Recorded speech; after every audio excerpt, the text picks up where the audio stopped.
Hi guys, welcome back to the channel. I'm Office Bloke Daz. Office Bloke Aidan. Here we are, the two of us. If Patreon's your thing, check out the link in the description below. Loads of stuff on there. If you're into watch-alongs, you won't be disappointed. Just check it out. Where should you hide if World War III starts? Ooh, I don't know, like Switzerland maybe? I wouldn't want to be anywhere in Europe, I don't think. No? No. Probably... New Zealand. New Zealand seems a good option. It's just far away from everything, isn't it? Yeah, but I think there's still missiles that could hit New Zealand from like certain parts of Russia. I don't know, actually. It's a tough one, that, isn't it? Southern point of South America. Chile. At the bottom, Argentina. Maybe. I don't know. Well, we're going to find out now, mate. Go for it. If World War III ever broke out, where should you duck and cover? You probably wouldn't want to go anywhere near the Baltic Sea or Eastern Europe, unless you want to share videos of yourself near approaching tank columns for TikTok. South Korea, Japan, Taiwan, the Philippines, Australia. Not good bets either, unless you're going sightseeing. Australia, you remember when we did a video about like USA have got some kind of thing right in the middle of Australia? Like some kind of like a defence zone that sort of like covers like the whole of that area. And it's based in Australia, right in the middle. Right. It's like a US base. Yeah. So that'd be right on the target list, wouldn't it? In Australia. Being for Chinese or North Korean missiles, or even artillery shells if you happen to swing by Seoul. The Chinese and European Russian heartlands aren't good bets either, because missiles will likely be a common feature in the skies there too, and even the United States, which was once so well protected from the devastation of both world wars thanks to its two oceans, wouldn't escape unscathed. As advanced as its air defenses are, thousands of missiles at once, some of them hypersonic glide vehicles, aren't shrugged off so easily. So where would you go to ride this thing out then? Stick around if you have a mind to make some emergency plans in this era of growing geopolitical tension. World War I and World War II were true world wars, with fronts emerging in almost every corner of the world. However, a third world war would make those two conflicts look limited in scale. The world is far smaller now than it was in the early 20th century. Missiles can fly thousands of miles in minutes. Distance alone is no longer a guarantee of safety, while the full-scale battlefronts that would involve the movement of thousands of troops, vehicles, ships and aircraft would be concentrated in a few regions like Eastern Europe, the Korean Peninsula, the skies and seas of the First Island chain, and the Middle East. The missile threat makes World War III much more far-reaching. To be truly safe, you need to find places that meet all four of the following conditions. 1. They aren't deeply involved in the brewing geopolitical rivalry that would ignite the conflict in the first place. 2. They aren't likely to become centers of dispute by the warring powers because they are mostly or wholly irrelevant to their plans. 3. They wouldn't likely be major missile targets because they meet the first two conditions. 4. They are distant enough from the central battlefield to avoid New Zealand. Do you think so? Yeah, they don't cause any trouble, do they, the Kiwis? They never hear from them. The only thing they do is that war dance, the haka. The haka, yeah. Yeah, that might scare them off as well. Yeah, I know, right? Yeah, it's they can practice the haka unscathed. It's got to be New Zealand, hasn't it? It's got to be. And Chile. I wonder if he's going to give us like an actual answer to it. Yeah, they will be. collateral damage. What places meet these conditions? Canada. Certain tropical islands in the vast Pacific Ocean would be good bets. The United States' island chain strategy means why don't you just go to like the most remote? Yeah. What, like Easter Island or something? Something like that. Diego Garcia. But they're military bases there as well, aren't they? Some of them have like strategic military bases there where you've got to be careful. Making escape plans here would not be foolproof, but there's no such thing as a foolproof plan, especially during World War III. And in World War III, a good plan is about the best you can hope for.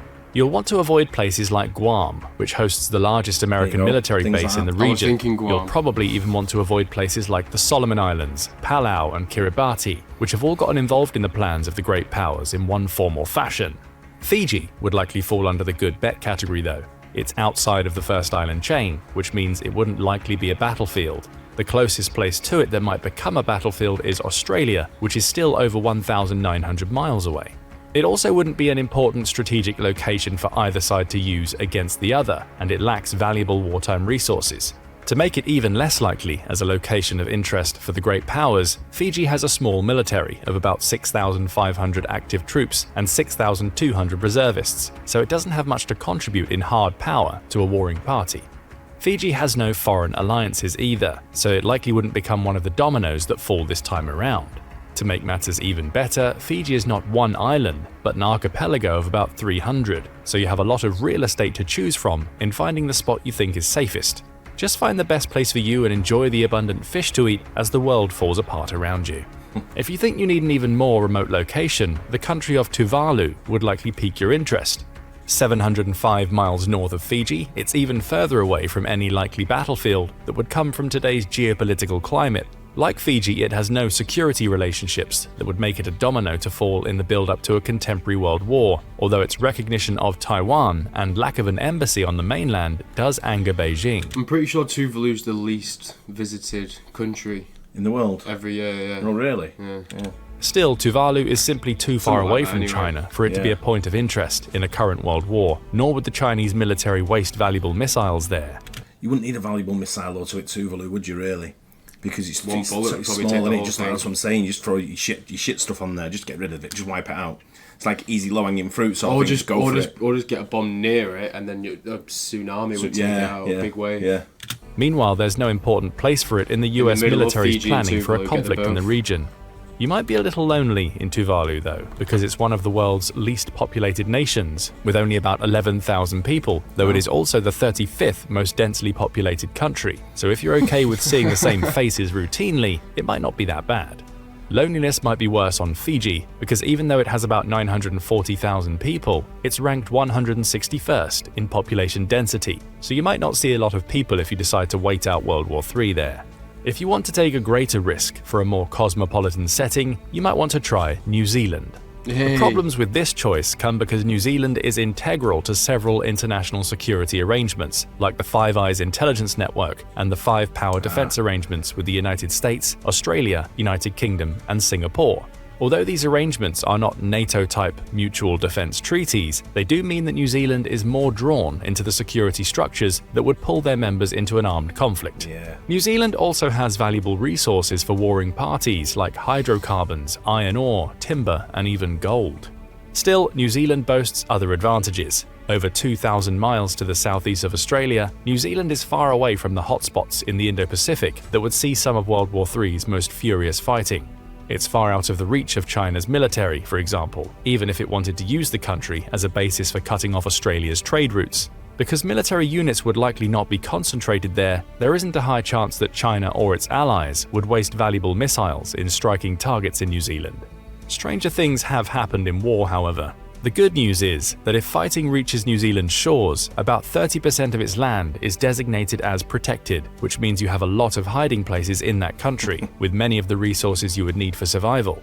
In the worst-case scenario, there's a lot of sheep in New Zealand. Sure. As of May 2023, New Zealand has 25.13 million sheep. With a population of about 5.3 million people, this means that New Zealand has almost 5 times as many sheep as people, although this is the lowest ratio since the country began to record such information in the 1850s. Why should this matter? Because in World War III, world supply chains would be disrupted. This means that luxuries and even common items will be much harder to come by than you're used to. The sheep in New Zealand therefore serve as a go-to beautiful, source right? of raw Yeah. materials to make I'd like textiles. to go to They're New also a Zealand source one of day. meat and milk if things get really nasty out there. Thankfully, New Zealand is also self-sufficient in its food production, so it does not depend on international trade to feed its people in the way that China does. New Zealand has also typically tried to walk the tightrope between its traditional partners in the US-led alliance network and China, its largest trading partner, so there's no guarantee that it will be dragged into the war.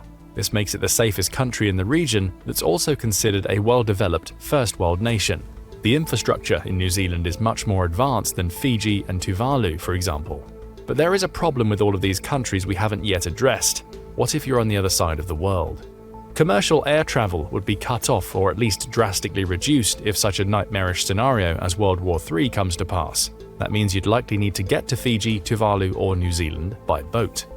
Perhaps that's fine if you live in the region, but what if you live in Europe or even a vulnerable city on the east coast of Canada or the United States? Iceland is one of your best bets if you're in this part of the world. One of the drawbacks is that it's a member of the NATO alliance, which means that it would be drawn into the fighting if hostilities broke out.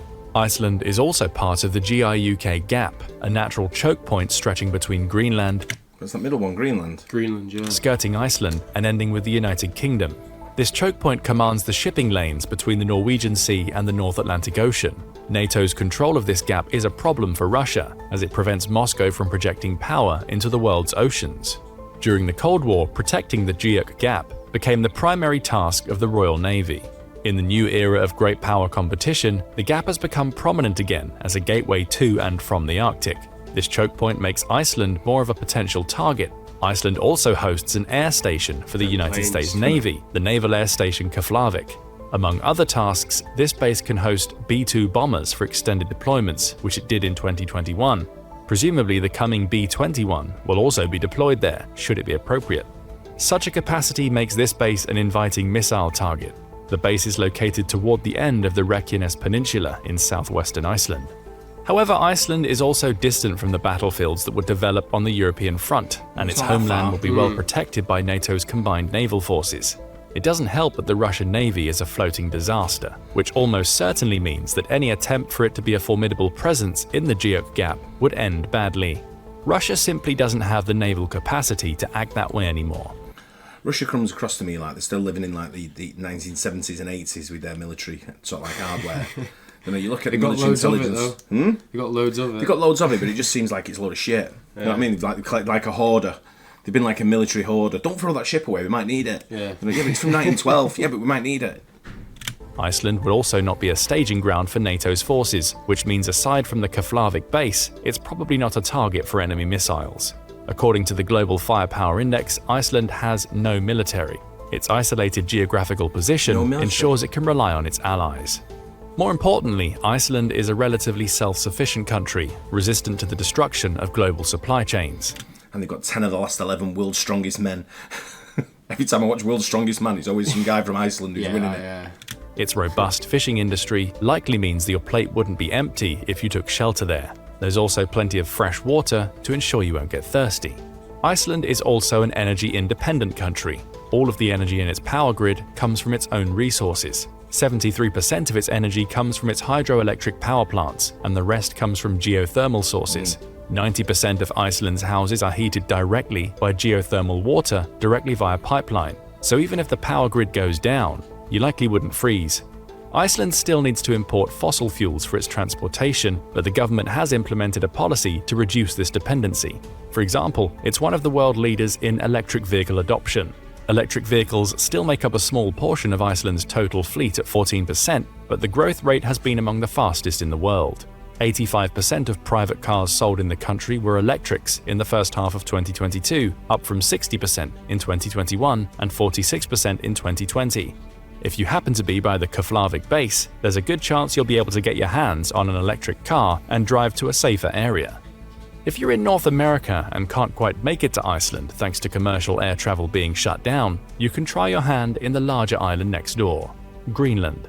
As Greenland is a Danish territory, it's part of the NATO alliance, which means it would technically be at war. That's hardly just next door, do you know what I mean? It's not far, if you're chilling in California. I think I'd rather go to somewhere like Baffin Island in Canada. You know, up in the in one of them sort of places. Get out of the way. Fair enough. No one's going to take on Baffin Island, are they? You know, most people don't even know where Are it is. you going to want to live there, though? I'd live wherever it means to get out of the way of it all. You know what I mean? Unless I'm ready to fight. It depends. Yeah. It depends what it is. And if you give me a gun, I'm in. You know what I mean? Whoa, look at this guy. Look at this guy, Johnny Rambo. Give me a gun and a headband and a knife. As Greenland is a gateway to the Arctic, there's been interest in it by the great powers. Donald Trump thought about buying it from Denmark in 2019, but this idea wasn't uniquely his. The United States has made several such proposals since 1867. China has also attempted to expand its influence there, albeit without much success.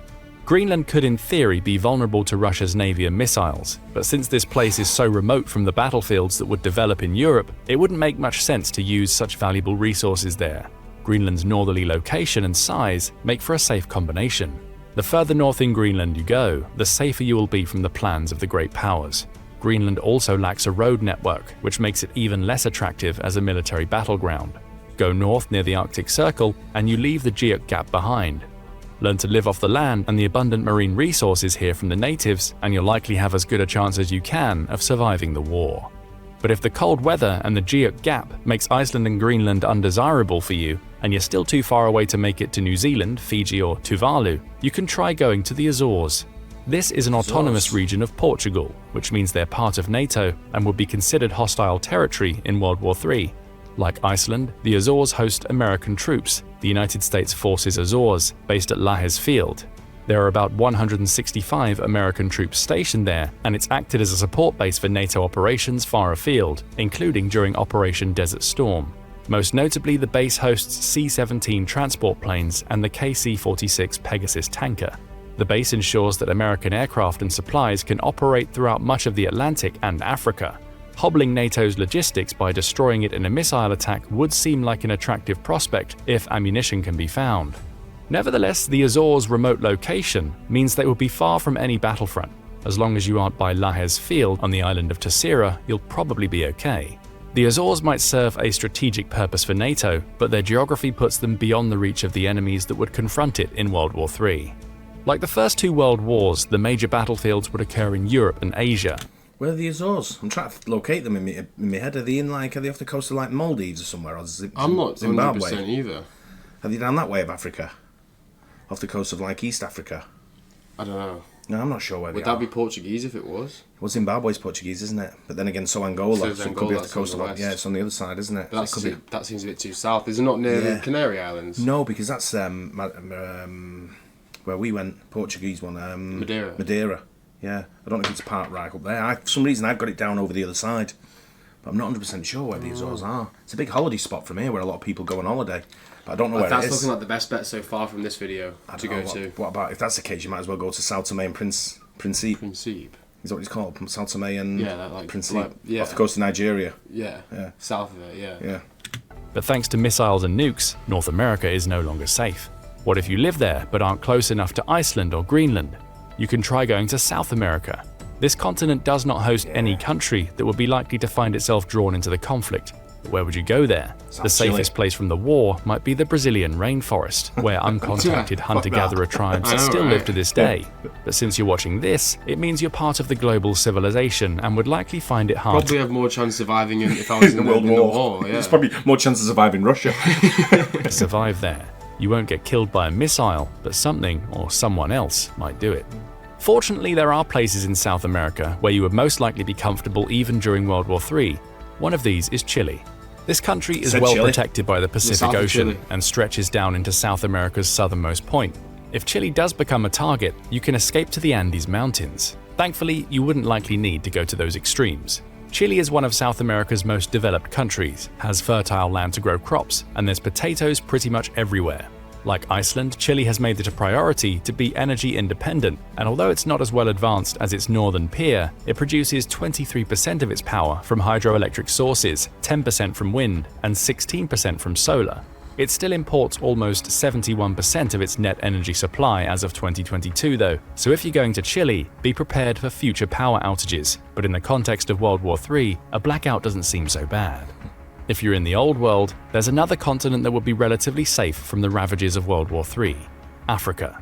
As always, the great powers have tried to increase... He's gone through every continent, to be fair, and says there's a place to be safe. Yeah, but you don't want, if you're in South America, you might not want to be in Colombia and places like the north of the south, because it might be be targets and missiles flying in that sort of like direction. But there'd be a mass sort of like World War. I don't know, with World War III, it might just be a mass thing for sort of like people to go, right, you know what, I'm taking this side. Depends on where the political sort of like land stand. I don't know. Yeah, maybe the Russia just thought, I'm just gonna throw everyone off and just target New Zealand and Iceland. Exactly. Yeah. That's where you're going. Got ya. Their influence on the continent, especially China, but African countries aren't tied into any international frameworks that would drag them into a global conflict. You'll want to avoid North Africa, since it's too close to the Mediterranean. Yeah, go Libya. The further south you go, the safer you'll likely be from the plans of the great powers. South Africa, as its name implies, would likely be the furthest away from the fronts that develop in a third. Yeah, it'd still probably be safer in the war still. Walking through the streets of Joburg. I'm just trying to avoid the war, mate. Don't bother me. Yeah, well, give me your watch, your money, your wallet. There's a bullet for fucking good safe. Yeah. World good War. Measure. Granted, there are some dangers there. The country has a high crime rate, including, among other statistics, a rate of 58.94 crimes per 1,000 people and a murder rate of 45 per 100,000 people, according to data acquired in November 2023. However, since World War III will be a lot more dangerous... Look how cool that is, man. That's sick. I might have been there. It's pretty neat. Cape Town, right? Yeah. Cape Town, yeah. South Africa's other advantages might make up for this, especially if you go to a nice area. South Africa is also experiencing an energy crisis. Ever since 2007, the country's national power utility, Exxon, has failed to meet demand, and in 2023, some homes and businesses went through up to 12 hours of blackouts a day.